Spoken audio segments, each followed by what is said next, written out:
Los tiempos que estoy dando para las guías de actividad son tiempos ya de 2 semanas, o sea, de 15 días les estoy dando los tiempos más largos para que puedan responder en este último periodo, en este tercer periodo de finalización de año escolar, puedan responder a otras asignaturas. Recuerden, estamos trabajando con la misma guía de la última semana. Profe, ¿y por qué no muestro esto en pantalla? Para que ustedes no se olviden de que el mundo romano, que hace parte del mundo occidental, ahora vamos a observar nuevamente un mapa. Ustedes recuerden que ese mundo occidental se dividió en 3 etapas, ¿verdad? Una etapa que fue la primera etapa monárquica, una segunda etapa que fue la etapa republicana, que cuando ya empieza a aparecer lo que ustedes y yo conocemos en democracia, como ustedes ven en Colombia, que se llama el Congreso, ¿verdad? Donde son las personas que son elegidas por el pueblo. Pero ¿qué pasa? Que en este mundo romano, cuando aparece la república, aparece también lo que se le llama como la aristocracia, ¿ya?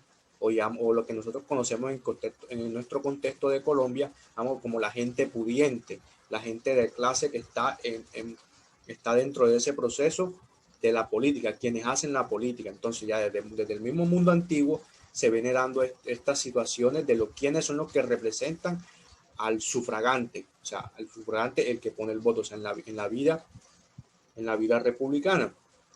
Entonces, para este mundo antiguo romano, que ya comienza a avanzar poco a poco, recuerden que antes del mundo romano estaba el mundo griego, donde el mundo griego pues, se dieron los primeros vestigios de la democracia, que fue en Atenas el consenso y la fuerza, o sea, a partir de la violencia, a partir de la confrontación, a partir del fuerte, que era Esparta, pues allá vienen, digamos, esos dos conceptos digamos, de la democracia. Pero en el caso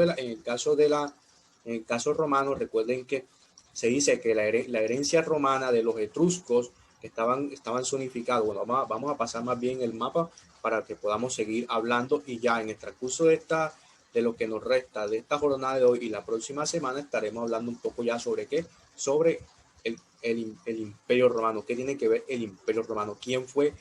Eh, ¿Quién fue Octavio Augusto? ¿Quién fue Octavio Augusto para el Imperio Romano? ¿Cómo fue la conformación del imperio? Ya estamos ubicados ¿dónde? En la República. Entonces vamos a observar aquí la guía con la que hemos estado trabajando. Entonces estamos observando aquí la guía con la que hemos estado trabajando. Bueno, déjenme, voy a mirar el chat. Andrés Felipe, para esas preguntas de qué me deben, recuérdenmela, hacérmela en el chat, en el WhatsApp. ¿Por qué? Porque recuerden que la semana antes de salir a esta jornada de receso, yo les hice a ustedes, les hice solamente lo del preinforme, ya. Recuerden que dentro de 3 semanas, o sea, dentro de 3 semanas, o creo que en la próxima semana, hay nuevamente preinforme. Entonces, como la próxima semana nuevamente hay preinforme, pues yo les diré a ustedes nuevamente, según a lo estipulado en el curso, les diré nuevamente cómo va el proceso de su rendimiento en las valoraciones que llevo dentro de mi planilla. Entonces, doy continuación. Entonces, estamos trabajando sobre esta última guía que yo les hice llegar a ustedes.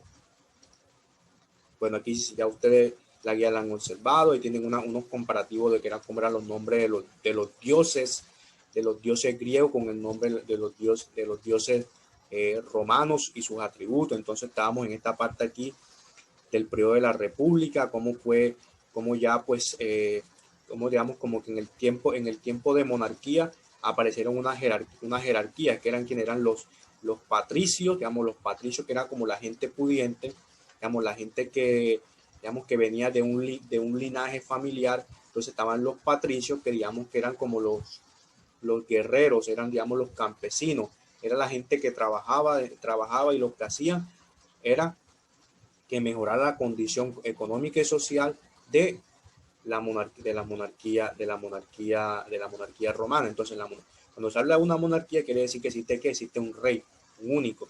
Pero entonces, cuando ya poco a poco fue avanzando todo este proceso de la monarquía, entonces pues ya comenzó a aparecer un periodo que le llamaron la república. Entonces, cuando apareció la república, los plebeyos, o sea, la gente, digamos, como los artesanos, los comerciantes, los campesinos, pero no los esclavos, no los esclavos. Recuerden que los esclavos, digamos, fueron como la gente que fue sometida poco a poco cuando Roma fue creciendo. Entonces vamos, ahora les digo también, vamos a hacer ese para ahí para mostrarles en el mapa. Entonces les seguía diciendo que los plebeyos obviamente le exigieron mayores posición política para elegir digamos, como dentro del Congreso que se fue conformando en la vida republicana, el periodo republicano de Roma. Entonces comienzan a aparecer los magistrados, comienzan a aparecer los cónsules, y ustedes pueden ir leyendo ahí. Entonces, te dice que un cónsul es el más alto cargo, pero debía existir 2 cónsules por periodo.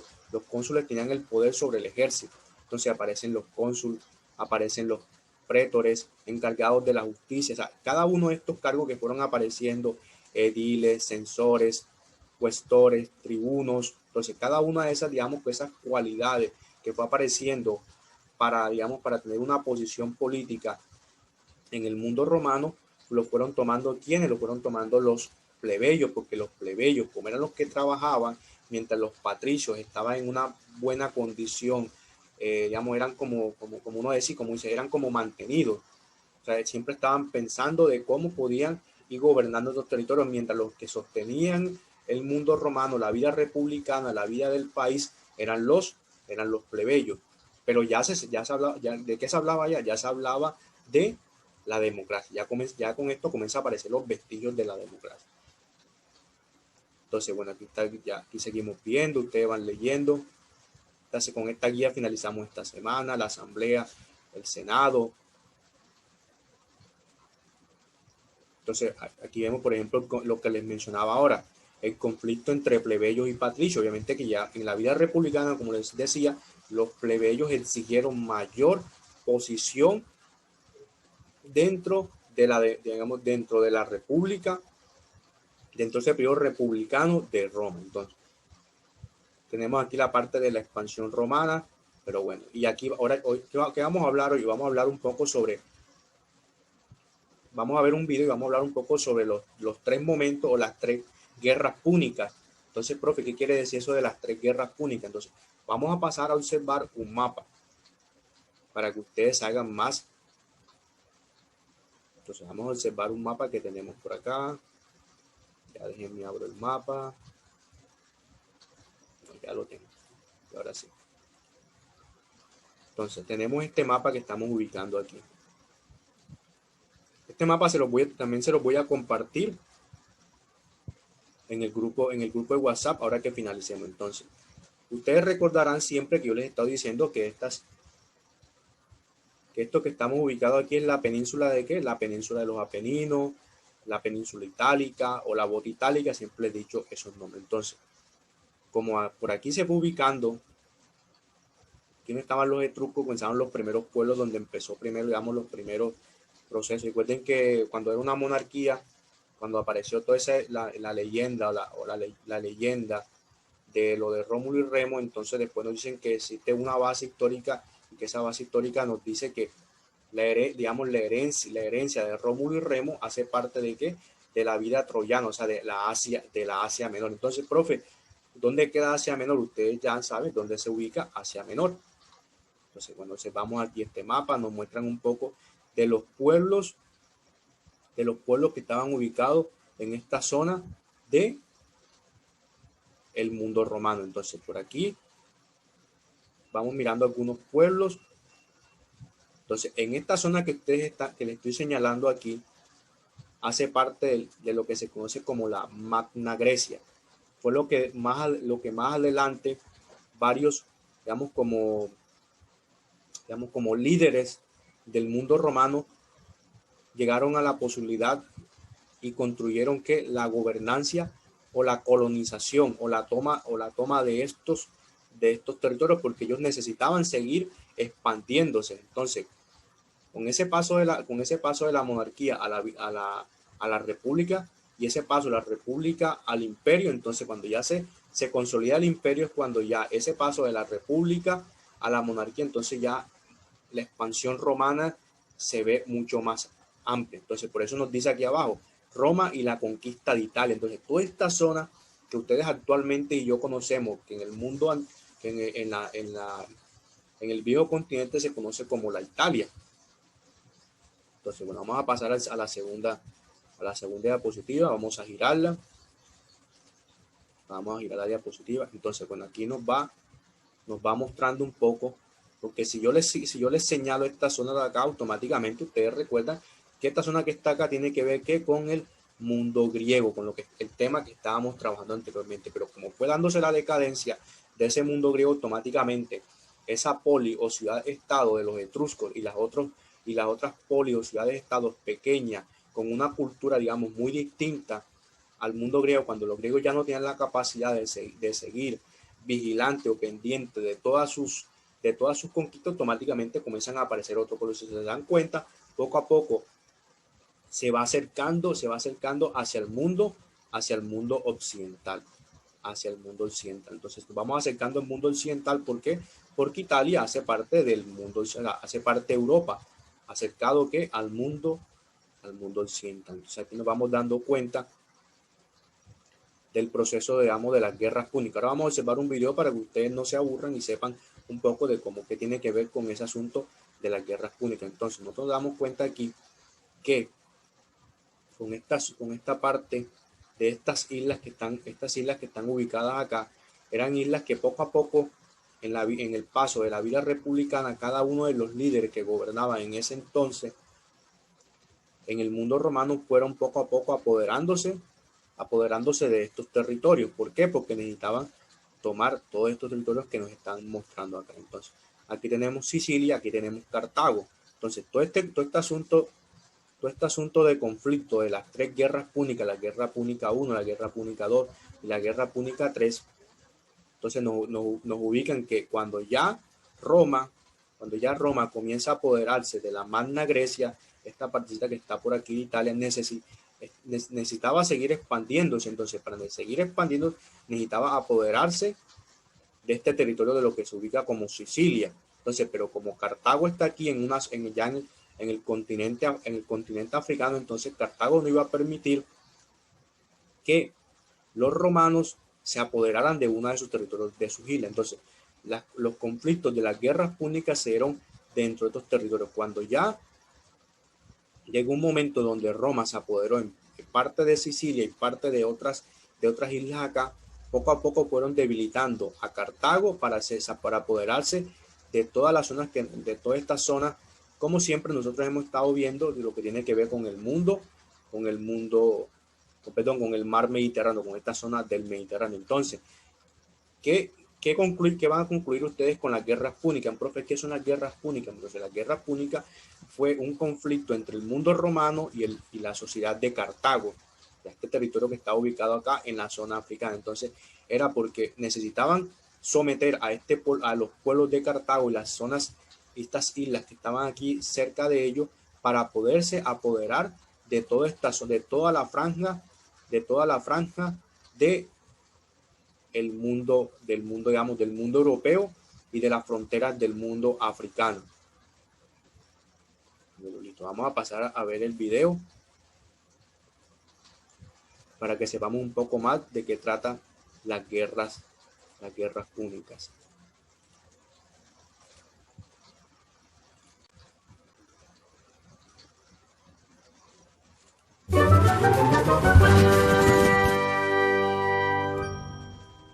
Estamos en el siglo III a.C., cuando la rivalidad entre Roma y Cartago nos introdujo directamente en el ámbito de la historia universal. Cartago fue fundada por emigrantes fenicios. Escarmentado tras el declive comercial de Fenicia, pronto los cartaginenses fueron conscientes de que en un Mediterráneo disputado, solo el dominio de diversas y punteras plazas estratégicamente localizadas y manteniendo a las tropas podrían garantizar su estabilidad y hegemonía. En España, los hijos de Cartago se dedicaron a fundar y a refundar ciudades como Ibiza, Barcelona o el magnífico puerto natural de Cartagena. A este último enclave, sus fundadores lo llamarían la Ciudad Nueva. Tal era su poderío y la importante labor que la plaza estaba llamada a desempeñar en toda la península, que acabaría llamándose Cartagonova, es decir, la Nueva Cartago. Durante un par de siglos, el Mediterráneo había sido el escenario de una lucha por la hegemonía entre los griegos y unas coaliciones etrusco-cartaginesas que se aliaban para disputar a los griegos las ricas rutas comerciales y las estratégicas islas de Córcega y Sicilia. Sin embargo, a la sombra de las tribus etruscas, un nuevo poder surgido en torno a 7 colinas, que estaba destinado a regir el mundo, comenzaba a despertar y desperezarse. Roma.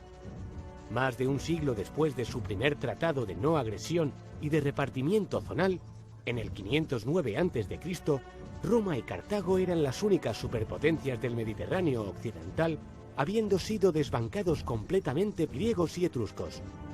A partir del 348 a.C., ambas potencias renovaron su tratado añadiendo nuevas cláusulas. Por la parte que nos ocupa, era cuestión de tiempo que acabaran repartiéndose Hispania. El conflicto entre romanos y cartagineses o púnicos, según se prefiera, era inevitable. Solo quedaban ellos. Voy a hacer un par aquí porque acaban de decir una palabra que es Hispania. Entonces, Hispania es esta zona que está aquí, es la península ibérica. Hispania es esta zona que está aquí, de la península ibérica. Es la que tratan de decir. Si se dan cuenta, el pueblo de Cartago, poco a poco, como estaba en esta zona aquí de África, se fue tomando estos territorios. Obviamente que aquí, esta franja que nos están mostrando aquí son los romanos. Pero el Mediterráneo no parecía ser lo suficientemente grande como para albergarlos a ambos. Pronto la rivalidad comercial devino en una guerra fría con mucho tratado de paz. Con el tiempo, estos tratados fueron insuficientes y se desató una terrible confrontación, por otra parte inevitable. Los romanos eran un pueblo campesino, con poco mundo, no muy exquisitos.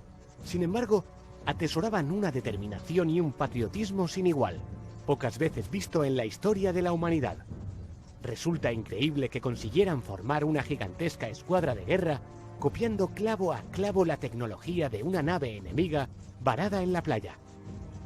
Pero más inaudito resulta que a partir de ese acontecimiento consiguieran vencer en el mar a los cartagineses, que habían nacido y crecido sobre las olas, alzándose con la victoria y quedándose con la codiciada isla de Sicilia. En los años siguientes se hicieron con el control también de Cerdeña y Córcega.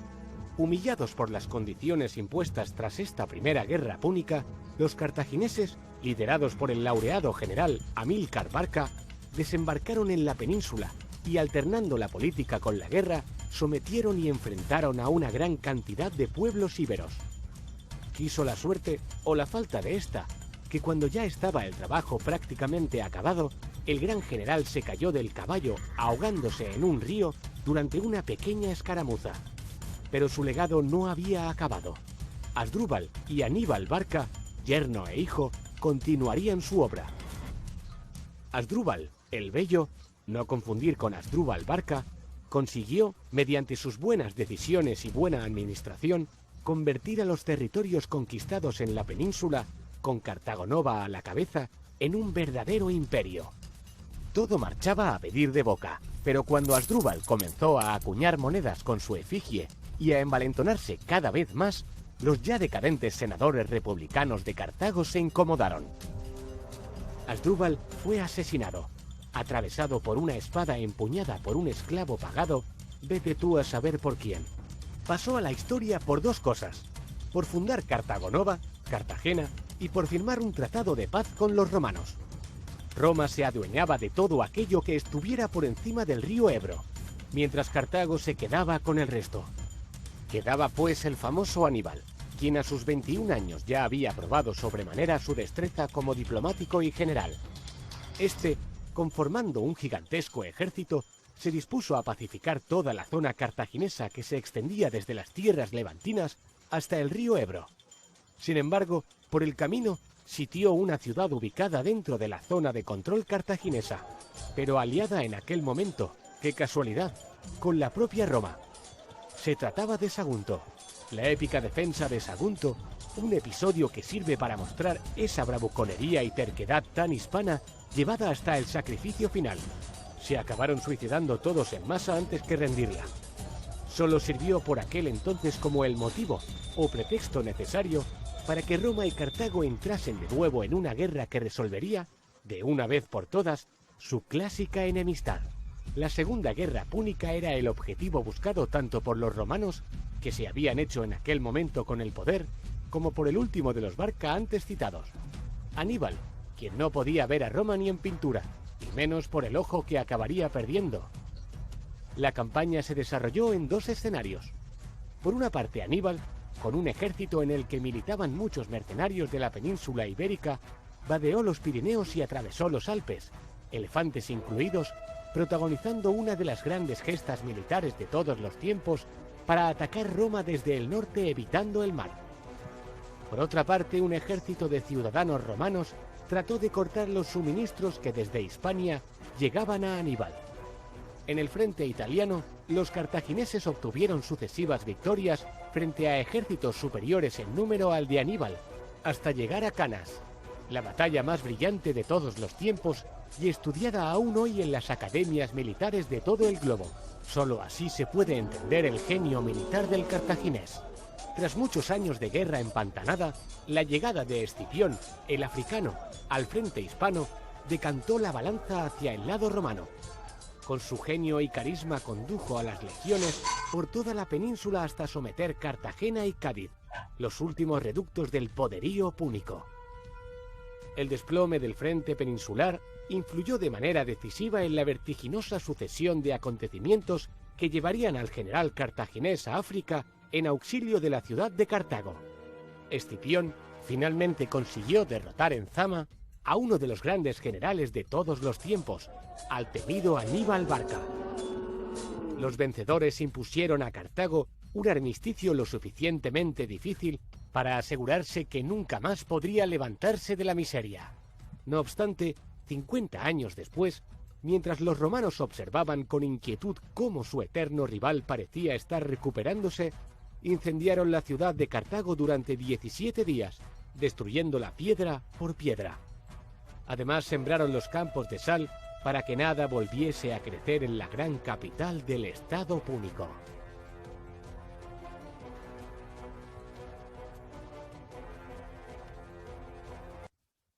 Bueno,